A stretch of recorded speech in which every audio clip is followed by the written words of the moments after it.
Bonjour, bonjour et bienvenue sur ma chaîne. Si tu es nouveau ici, si tu es nouvelle ici, je m'appelle Muriel Mben et je suis une autrice. J'ai écrit quatre livres, donc deux nouvelles et deux romans. Si tu tapes mon nom en ligne, tu seras capable de retrouver mes livres et te les procurer. Donc, ma mission sur cette page, en fait, c'est de partager avec vous mon parcours d'auteur, mon parcours de maman, afin de vous inspirer à travers mon parcours, à aspirer à mieux, à vous dépasser, mais aussi vous faire découvrir des auteurs de la diaspora, des auteurs africains.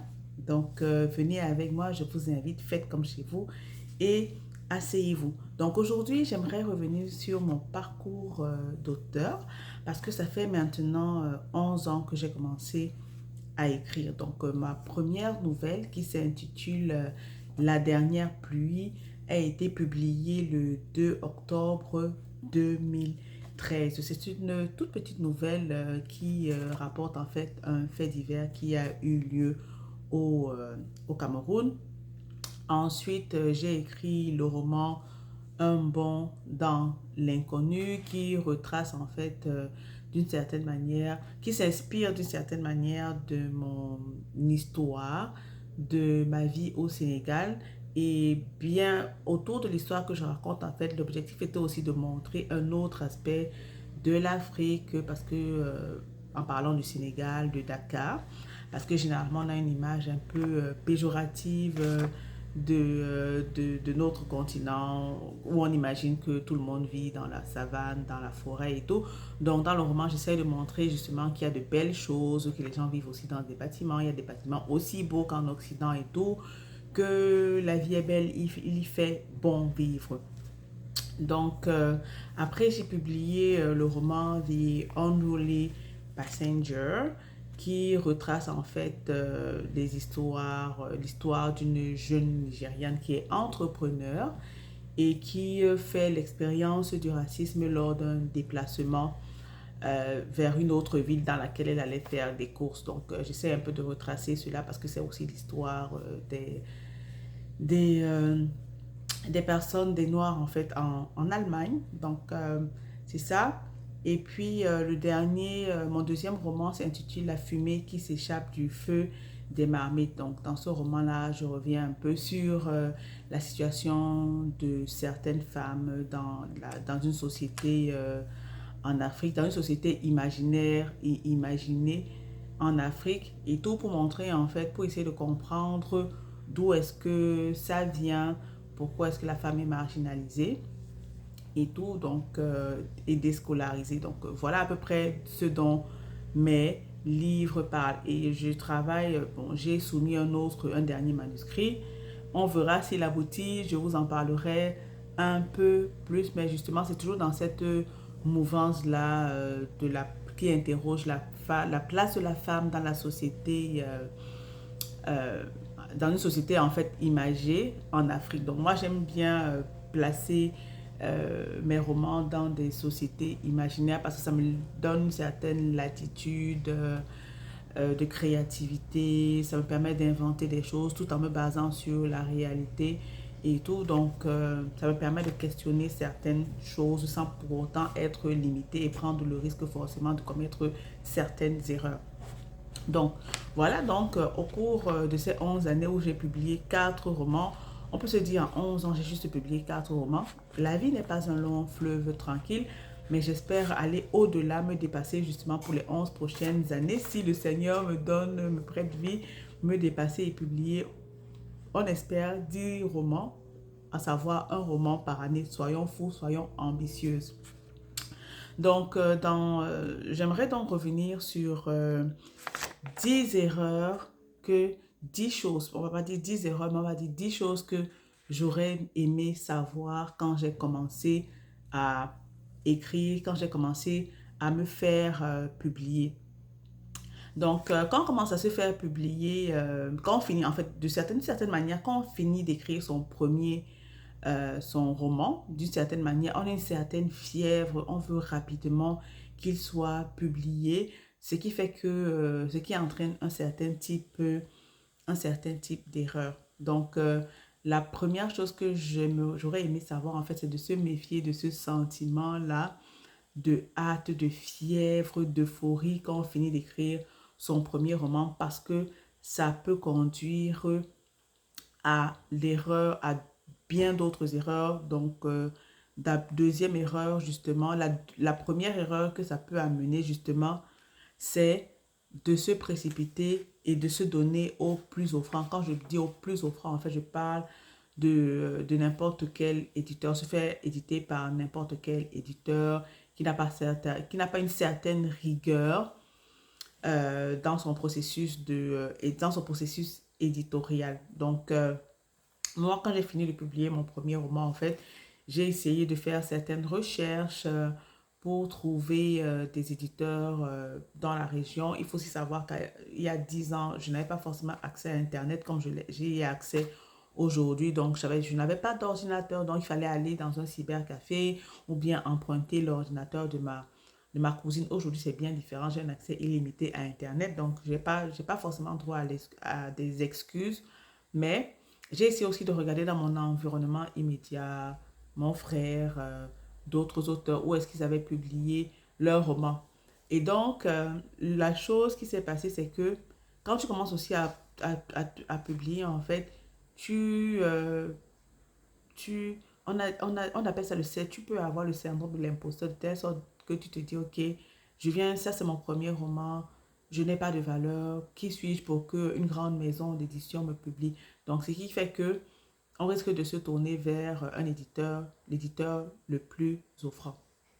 Donc, l'autre erreur, en fait, que j'ajoute, en fait, de manière spontanée, c'est euh, faire attention au syndrome de l'imposteur. Parce que le syndrome de l'imposteur fait en sorte que on ne s'apprécie pas à sa juste valeur. On minimise ses capacités et ses compétences. C'est vraiment de pouvoir se remettre en question, de s'encourager, de se dire, ok, voilà, je viens de terminer ce roman, donc j'ai été capable d'écrire un livre de X nombre de pages, même si c'est 10 pages, vous avez été capable d'écrire ce roman et il faut se taper sur l'épaule pour dire, voilà, j'y suis arrivé. N'importe quel éditeur devrait accueillir mon livre avec beaucoup de joie parce que c'est une contribution que j'apporte dans cette société. Donc voilà, donc on se retrouve dans trois erreurs. Et la quatrième erreur, en fait, ou bien la quatrième chose que j'aurais aimé savoir, en fait, c'est que le premier brouillon n'est pas le brouillon définitif, n'est pas la version définitive de son roman. Donc, quand moi j'ai fini d'écrire mon roman, ma nouvelle il y a 10 ans, en fait, je ne connaissais pas encore toutes ces petites subtilités éditoriales et tout.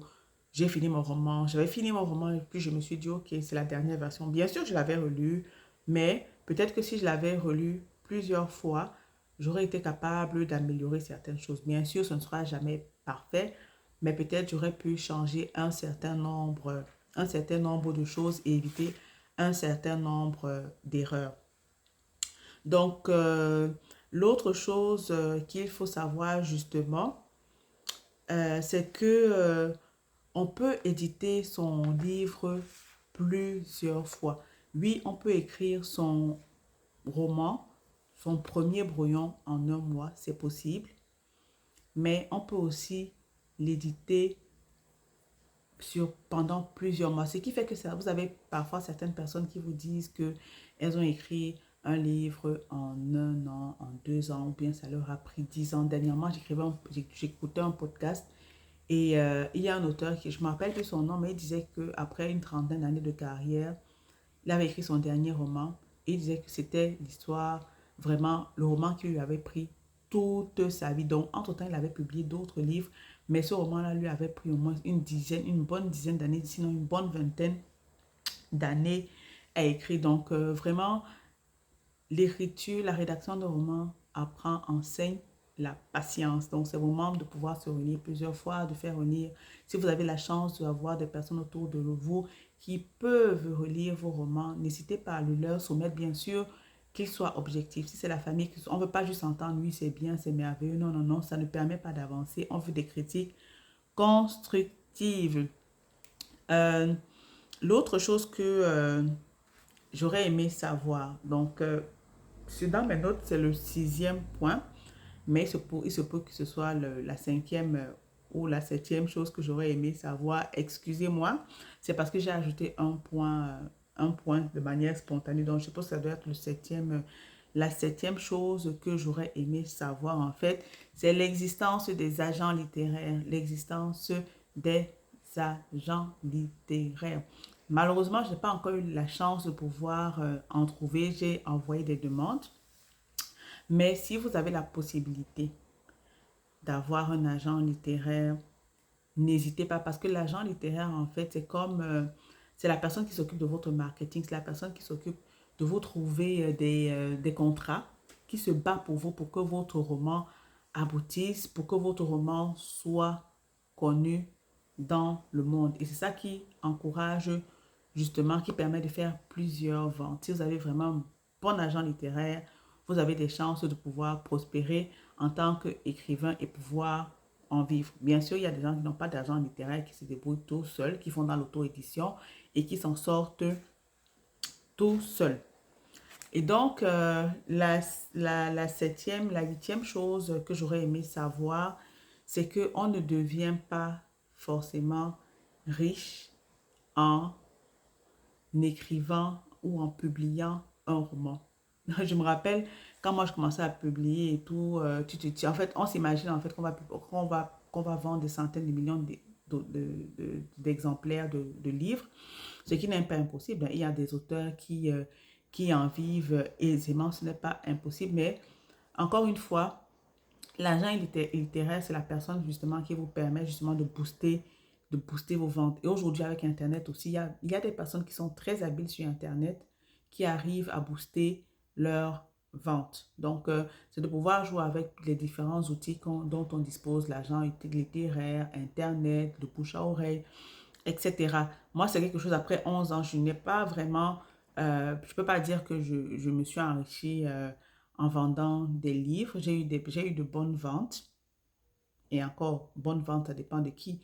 Donc, vraiment, c'est de participer à des événements selon la flexibilité que vous avez, en fait, de pouvoir participer à des événements, d'avoir un bon agent littéraire, d'être présent sur Internet pour faire une publicité assez poussée de sa personne, d'avoir un branding et tout pour pouvoir vendre.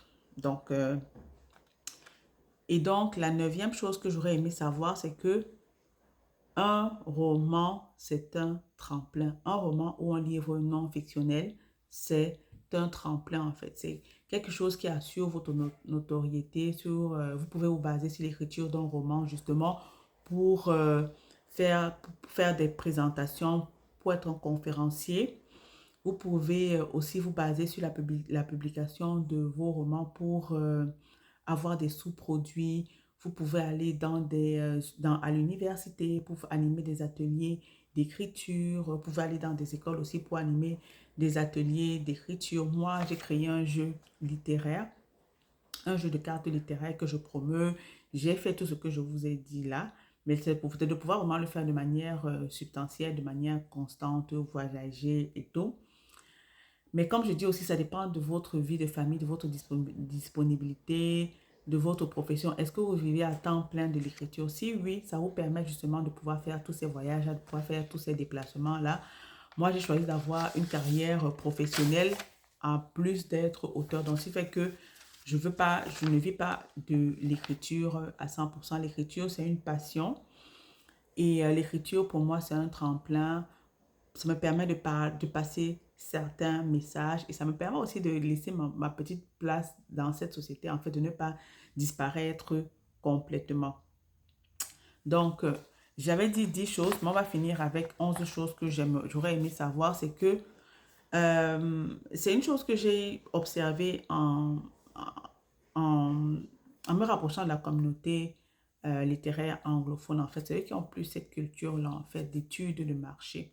Généralement, on parle d'études de marché quand on a un business et tout, Mais eux, ils considèrent justement l'écriture comme la rédaction de romans, la publication des romans comme un business. Il faut faire une étude de marché pour voir les sujets qui sont vendeurs, qui sont rentables en fait. Par exemple, vous pouvez vous dire, OK, en 2024, quelles sont les choses dont on parle beaucoup en 2024, les sujets qui sont porteurs, les thèmes qui sont porteurs. On parle beaucoup du changement climatique, on parle beaucoup de la place de la femme dans la société.